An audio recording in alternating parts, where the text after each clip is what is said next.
Dios de mi corazón, en ti encontré mi salvación. Tu gloria y majestad quiero siempre contemplar. Tú eres mi adoración y mi eterna canción. Todo mi interior es cautivado por tu amor.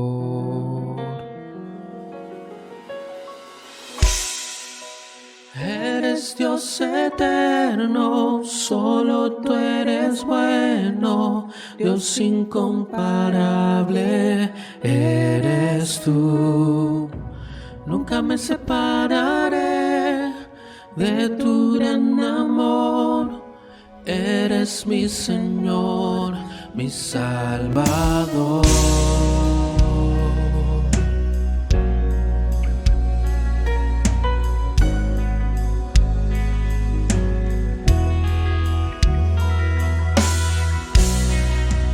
Dios de mi corazón, en ti encontré mi salvación. Tu gloria y majestad quiero siempre contemplar. Tú eres mi adoración y mi eterna canción. Todo mi interior es cautivado por tu amor.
Dios les bendiga, mis amados. Qué bueno estar nuevamente delante del Señor, juntos, activados en este poder del acuerdo para poder reflexionar sobre su palabra.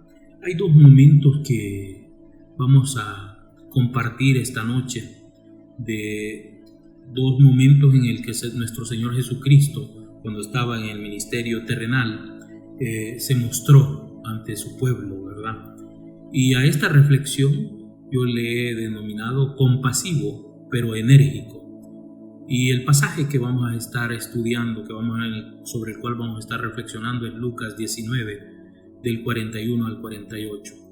Y en la primera parte, donde el Señor de la Escritura se muestra compasivo, y en la segunda, en los versículos posteriores, es donde se muestra con esa energía que muchas veces es necesario que nosotros como hijos de Dios tengamos también de parte de nuestro Dios y que podamos nosotros asumir. Estaremos usando la versión Reina Valera 1960, la Biblia Reina Valera 1960 en esto, y vamos a leer la Escritura antes de orar, ¿verdad? Y dice la Escritura y el 41: y cuando llegó cerca de la ciudad, al verla lloró sobre ella, diciendo: oh, si tan bien tú conocieses a lo menos en este tu día, lo que es para tu paz, mas ahora está encubierto de tus ojos. Porque vendrán, le dijo el Señor, vendrán días sobre ti cuando tus enemigos te rodearán con vallado y te sitiarán, y por todas partes te estrecharán y te derribarán a tierra y a tus hijos dentro de ti, y no dejarán en ti piedra sobre piedra, por cuanto no conociste el tiempo de tu visitación. 45. Y entrando en el templo comenzó a echar fuera a todos los que vendían y compraban en él, diciéndoles: escrito está, mi casa es casa de oración, mas vosotros la habéis hecho cueva de ladrones. Y enseñaba cada día en el templo, pero los principales sacerdotes, los escribas y los principales del pueblo procuraban matarle, y no hallaban nada que pudieran hacerle, porque todo el pueblo estaba suspenso oyéndole. Todos estaban atentos. Vengamos en palabras de oración. Amantísimo Padre que estás en gloria, gracias, Señor, te damos por el privilegio que tú nos das de estar delante de tu presencia. Que sea tu palabra, Señor, ministrando nuestros espíritus, almas y cuerpos. Que seas tú, Señor, hablándonos, bendiciéndonos con tu dirección, con tu instrucción, Señor. Pero ayúdanos a que podamos tener una mente y un corazón receptivo, Señor, para poder escuchar, atesorar en nuestros corazones, en nuestras vidas, tu palabra y ponerla por obra, mi Dios. En el nombre de Jesús. Amén.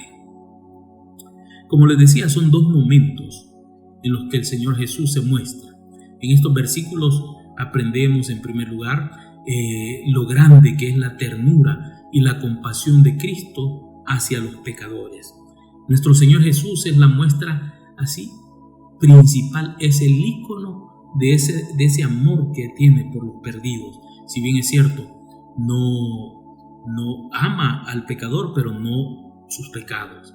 Se nos dice que cuando se acercaba a Jerusalén por última vez, antes de su padecimiento, ¿verdad? Al verla, dice, lloró sobre ella. Conocía bien el carácter de los habitantes de Jerusalén, como conoce muy bien el carácter de nosotros hoy en día, de cada uno de nosotros. Aún así, cuando nosotros quisiéramos esconderlo, Él lo conoce, porque su palabra también dice que Él es el que escudriña los corazones. Pero en el caso del pueblo en ese entonces, su crueldad, su fariseísmo, su terquedad, sus obstinaciones, sus prejuicios contra la verdad y el orgullo de sus corazones no le eran ocultos. Hoy en día está sucediendo también. Hay fariseísmo, hay orgullo, hay personas que están en contra de la verdad, pero bueno, en ese entonces conocían bien lo que iban a hacerle en el transcurso de unos días. Su juicio injusto, porque fue un juicio injusto que no se merecía. Su entrega a los gentiles, sus sufrimientos, su crucifixión se extendían claramente ante los ojos de su mente. El Señor estaba consciente de lo que iba a pasar, pero su pueblo no estaba nada consciente, desconocía. Y a pesar de saber todo esto, nuestro Señor se compadece de Jerusalén. Al verla, lloró sobre ella. Imagínense que el mismo pueblo que lo iba a vituperar, lo iba a encarcelar y lo iba a crucificar, tuvo tanta compasión que al ver la ciudad lloró sobre este pueblo. Erramos así muy grandemente, nos equivocamos de manera suprema si suponemos que a Cristo no le suponía, suponemos más bien que a Cristo no le preocupa nada más que ser salvo su pueblo, a los creyentes. Pero realmente la Escritura, su amor es para todos aquellos, para todos, sin excepción, se preocupa por todos. Su corazón es suficientemente amplio como para interesarse por todo el género humano. O sea, no solo es para su pueblo. Evidentemente muchos creen que solo es para los creyentes. Realmente lo que es para los creyentes es su palabra para que nosotros nos apropiemos y asumamos su cumplimiento. Pero aún también la palabra es para aquellos que no conocen todavía. Pero su amor es universal, es para todos los seres humanos. Es más, Él dice que no quisiera que ni uno se perdiera. Su compasión se extiende a todo hombre, a toda mujer, a todo niño, a niñas, a ancianos, adultos en la tierra, a ricos, a pobres, a altos, a bajitos, a todos, no hace acepción de personas. Tiene un amor general compasivo, nuestro Señor, por el hombre que continúa aún aquellos en su maldad, además de un amor especial de afecto por la oveja que oye su voz y le sigue. Y que esa es la diferencia, ¿verdad? Tiene un efecto muy especial ese amor que demuestra. No desea que nadie perezca, sino que todos vengan al arrepentimiento. Los pecadores endurecidos tienden a excusar su conducta, pero nunca podrán decir, así jamás podrán decir de que nuestro Señor Jesucristo no fue, no ha sido, ni será misericordioso, ni estuvo dispuesto a salvarles. Pocos conocen el cristianismo genuino, ¿verdad? Si no sentimos una profunda preocupación por las almas de las personas inconversas, por aquellos, aún aunque se porten mal, estamos un poco distantes de lo que Dios quiere, de nuestro Señor Jesucristo quiere que nosotros tengamos un amor, así como Él tiene esa compasión por aquellos que no le conocen, por aquellos que necesitan, que están en una condición complicadísima. Una perezosa indiferencia acerca de este estado espiritual de los demás puede sin duda salvarnos de muchos problemas. No preocuparnos en absoluto, no preocuparnos de nuestros vecinos, de nuestra familia, que no nos interese, que si no nos interesa más bien, que si los vecinos, nuestra familia, nuestros compañeros de trabajo, nuestros compañeros de estudio van al cielo o al infierno. Sin embargo, esto no es lo que al Señor le agrada. Si el mismo Señor ha demostrado ese amor por el pueblo, ese amor por el mundo, por las personas inconversas, ese mismo amor debe estar presente en nuestras vidas, en nuestros corazones, para poder tener compasión por Dios, compasión por los seres humanos. Más bien, lo que quiero decir es pasión por Dios y compasión por los seres humanos. Pero alguien con este espíritu será muy diferente de lo que, por ejemplo, David, quien dijo: ríos de agua descendieron de mis ojos porque guardaban tu ley. Cuando nosotros nos metemos con la palabra de Dios, cuando nosotros nos impregnamos, nos llenamos de la palabra de Dios, vamos a tener esa capacidad dada por el mismo Señor, de esa capacidad que tiene David, que dice que si guardaba la ley, podía tener esa capacidad de que podían descender, salir de él de sus ojos esos ríos de agua, ¿verdad? O como lo que dice el apóstol Pablo, quien dijo: tengo gran tristeza y continuo dolor en mi corazón, por amor, dice, a mis hermanos. Y estoy hablando del Salmo 119, 136 y Romanos 9:2. Sobre todo será muy diferente de Cristo.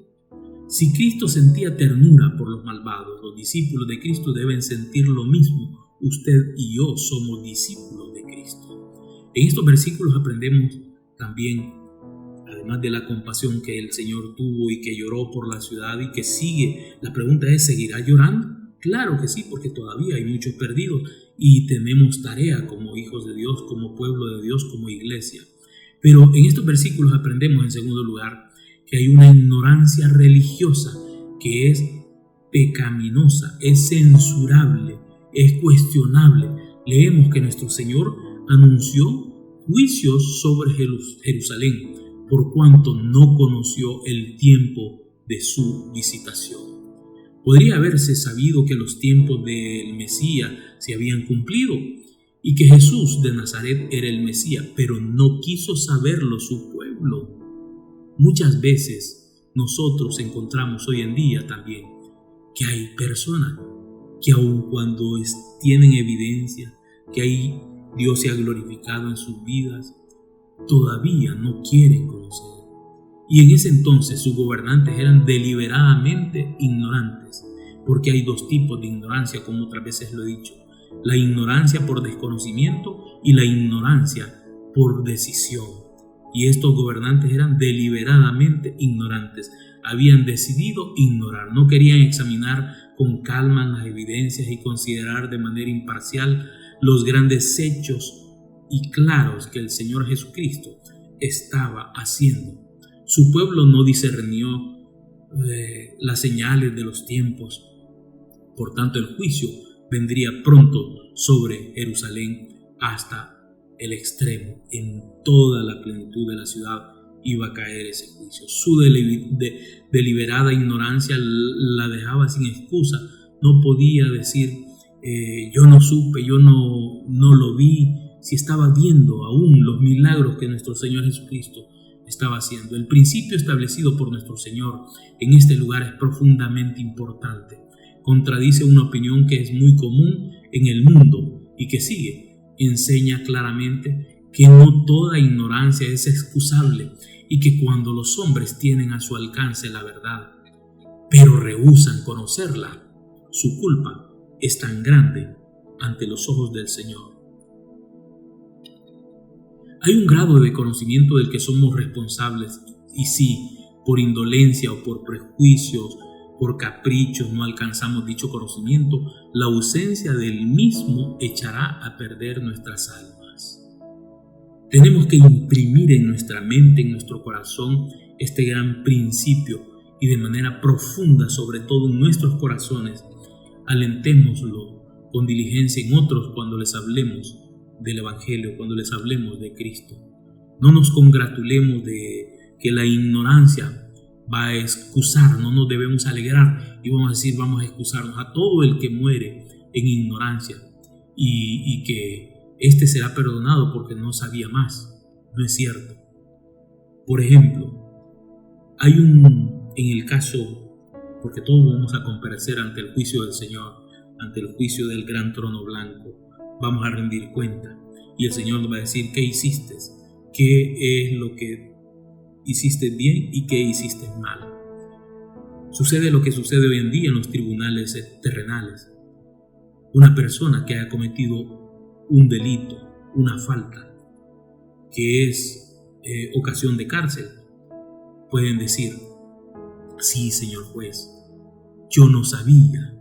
Pero el juez le va a decir: es cierto, puede ser que usted no sepa, pero la ley está escrita. Si usted no la conoce, no es problema de este juzgado, no es problema de este juez, es su problema.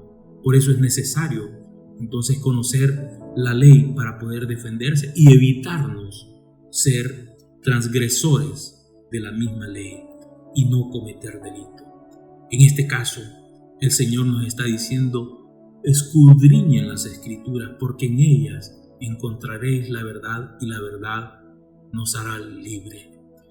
Así es de que el Señor nos está anticipando. No nos debemos alegrar de que la ignorancia nos va a excusar a todo el que muere, como decía, en ignorancia, que va a tener una culpabilidad.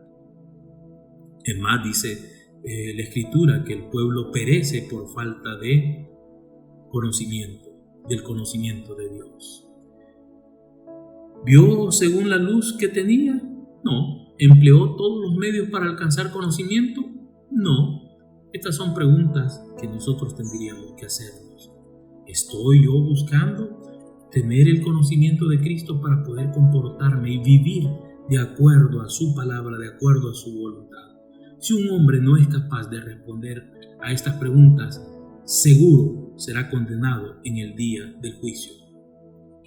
Porque la ignorancia, y óigame bien, la ignorancia deliberada nunca servirá de culpa al hombre. Al contrario, más bien añadirá a su culpa. No podemos nosotros ignorar. Hoy tenemos los medios de gracia, la Escritura, los mensajes, los sermones. Tenemos todos los medios y las vías para conocer de nuestro Señor Jesucristo. En estos versículos aprendemos, en tercer lugar, que a Dios le agrada otorgar en ocasiones a los hombres oportunidades e invitaciones especiales.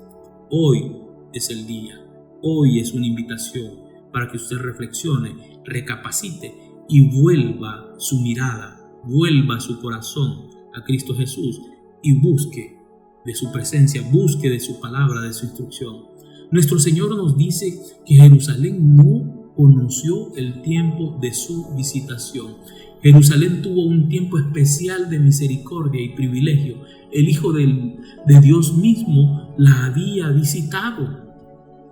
Los mayores milagros que el hombre había visto fueron obrados en su entorno ante la vista de ellos. La maravillosa predicación que nunca se había oído fue predicada dentro de sus muros en Jerusalén. Ahora la pregunta es, ¿usted ha escuchado del Evangelio? ¿Usted ha escuchado de Dios? ¿Usted ha escuchado de nuestro Señor Jesucristo? La otra pregunta es, que viene como consecuencia, ¿por qué no le ha prestado atención? ¿Por qué no le ha hecho caso? Los días del ministerio de nuestro Señor fueron días de los llamamientos más claros al arrepentimiento y a la fe que ciudad alguna había recibido. Fueron llamamientos tan señalados, especiales, diferentes de los llamamientos previos que Jerusalén había recibido, que parecían imposible que los desatendiera. Era el mismo Dios hecho carne, hecho verbo, que les estaba haciendo el llamado. Pero así fue. Nuestro Señor declara que esta indiferencia fue uno de los principales pecados de Israel. Y sigue la indiferencia en muchos corazones hoy en día.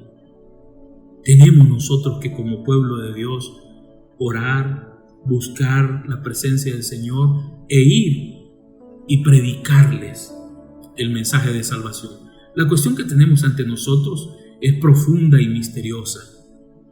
Requiere un planteamiento prudente y un manejo muy delicado si no queremos hacer que una escritura contradiga la otra, ¿verdad? No parece haber duda de que en las iglesias, las naciones y hasta los individuos son visitados en ocasiones con especiales manifestaciones de la presencia de Dios, y que su rechazo de tales,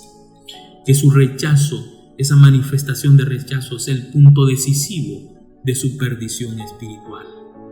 Hoy en día llegamos y tocamos a la puerta. Por ejemplo, yo llegué, toqué a la puerta. Las personas a quienes visité sabían que yo era cristiano y de entrada no me dieron oportunidad ni siquiera de explicarle a qué llegaba. No, nosotros podemos ser amigos, pero yo soy de tal religión, tal y tal. Así de que no me vengas con esas cosas. Yo dije, no hay problema. Me quedé orando por esta familia y y después buscaban que nosotros siguiéramos orando cuando tenían necesidad. Después desaparecieron de nuestro entorno. Que Dios tenga misericordia. Pero la labor hay que hacerla. Si no hay un arrepentimiento, si no hay un convencimiento, que no nos moleste, porque al final la tarea hay que hacerla. La encomienda de nuestro Señor Jesucristo tenemos que hacerla. Y la obra transformadora la hace nuestro Dios a través de su Santo Espíritu, a través de su palabra. Pero nosotros tenemos que ir y predicar el Evangelio. Los hechos claros en la historia, en la biografía, parecen mostrar algunos detalles. Sin duda, el día final mostrará al mundo que hubo periodos en la vida de muchos muertos en pecado, cuando Dios estuvo muy cerca de ellos, cuando su conciencia estuvo especialmente despierta, cuando solo parecía haber un paso así muy mínimo entre ellos y la salvación. Se demostrará que aquellos momentos podrían haber sido lo que nuestro Señor Jesús llama tiempo de visitación. Hoy es el tiempo de visitación. Probablemente el no haber aprovechado esos tiempos será al final una de las más graves acusaciones contra nuestras almas o contra las almas de aquellos que no han querido escuchar. Aunque el asunto es profundo, enseña a los hombres una lección práctica. Dicha lección es la inmensa importancia de no ahogar las convicciones y no enfriar la obra de la conciencia. Aquel que resiste a la voz de la conciencia puede estar arrojando por la borda su última oportunidad de salvación. Y escuche bien, esa voz de advertencia puede ser el tiempo de su visitación. Rechazarlo puede colmar el vaso de la iniquidad del hombre, del pecado, y ocasionar que Dios le deje solo para siempre. Pero Dios es un Dios de oportunidades. Por último, en estos versículos aprendemos lo mucho que Cristo desaprueba la profanación de las cosas santas. Leemos que arroja a los compradores y vendedores del templo y les dice que han convertido la casa de Dios en cueva de ladrones. Él sabía lo formalistas e ignorantes que eran los ministros del templo, que permitían que se dieran esas negociaciones, profanar el templo. Y ojo, y esto nos incluye, abarca también a nosotros. Si nosotros profanamos el templo y morada del Espíritu Santo, que somos nosotros, también vamos a tener que dar cuentas. Sabía pronto que el templo y los cultos serían destruidos, que el velo sería rasgado y el sacerdocio iba a concluir. Pero quería que supiéramos que se debe reverenciar todo lugar donde se adora a Dios. Ojo, lo que nos está diciendo el Señor: respeten las cosas santas, respeten el templo, respeten a nuestro Dios. La reverencia que pedía para el templo no era para el templo como la casa de sacrificio, sino como casa de oración. Recordemos esta conducta y las palabras de nuestro Señor siempre que vayamos a un lugar culto público. Las iglesias cristianas, sin duda, no son como los templos judíos, no son como otros templos también de otras religiones. No tienen altares, sacerdocios, sacrificios ni muebles simbólicos, pero son lugares donde se lee la palabra de Dios, donde Cristo está presente y donde el Espíritu Santo obra en las almas. Estos hechos deben hacer que seamos serios, que seamos nosotros entendidos, que seamos reverentes, que tengamos una actitud solemne y que seamos decorosos, que cuando entremos ahí no irrespetemos. El hombre, el ser humano que se comporta en una iglesia con el mismo descuido con que lo hace en un parque, en una plaza pública, en una casa privada, tiene mucho que aprender. Y puedo ir concluyendo con esto. Estas personas no tienen la mente de Cristo y están distantes.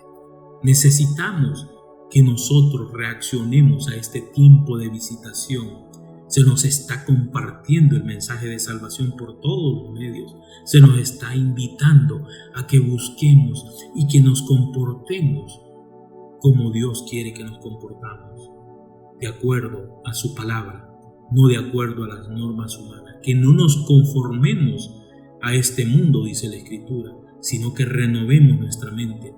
Yo creo que es necesario y es urgente que demos un golpe de timón y reorientemos nuestra actitud, nuestro comportamiento, que hagamos un alto en el camino y verifiquemos y veamos hacia dónde dirigimos, de dónde venimos, dónde estamos y qué es lo que más nos conviene. Dios nos está dando más oportunidades. Hay muchos que en este periodo de pandemia, que en estas circunstancias climáticas de huracanes, muchos ya no están con nosotros, pero Dios todavía nos tiene en pie y con vida, y Dios nos está llamando a que nos acerquemos y que mantengamos nuestra vida en su redil, a que nos mantengamos, en el nombre de Jesús se lo pido, que nos mantengamos viviendo de acuerdo a su palabra. Que sea el Señor quien nos dé esa capacidad, esa fuerza y esa decisión de poder caminar, porque Él todavía sigue llorando sobre las ciudades, Él todavía sigue llorando por aquellos que son necesitados del Señor, y todos somos necesitados, unos más que otros, pero también a que podamos nosotros respetar cuando ya lleguemos, a respetar todo lo santo, a respetar su palabra, a cumplirla, obedecerla y ponerla por obra, que será de bendición para nosotros. Que sea el Señor quien nos ayude, que Dios les bendiga, que Dios les guarde y les permita poder estar siempre en su redil. En el nombre de Jesús. Amén. Este tiempo de reflexión ha concluido y su propósito es enseñarnos a vivir una vida disciplinada y exitosa, pero sobre todo que conozcas a quien te creó, te cuida y te ama a tal punto que fue capaz de dar su vida por ti. Si hoy deseas entregar tu vida a Cristo, haz esta sencilla oración con fe. Padre Celestial, me arrepiento de mis pecados y de vivir lejos de ti. Ven a mi vida. Te la entrego sin reservas. Hazme una nueva persona y ayúdame a vivir para tu gloria. En el nombre de Jesús, amén. Si has hecho tuya esta oración o quieres más información acerca de tu decisión, escríbenos a info@puertadesperanza.org.sb. Será un gusto saber de ti.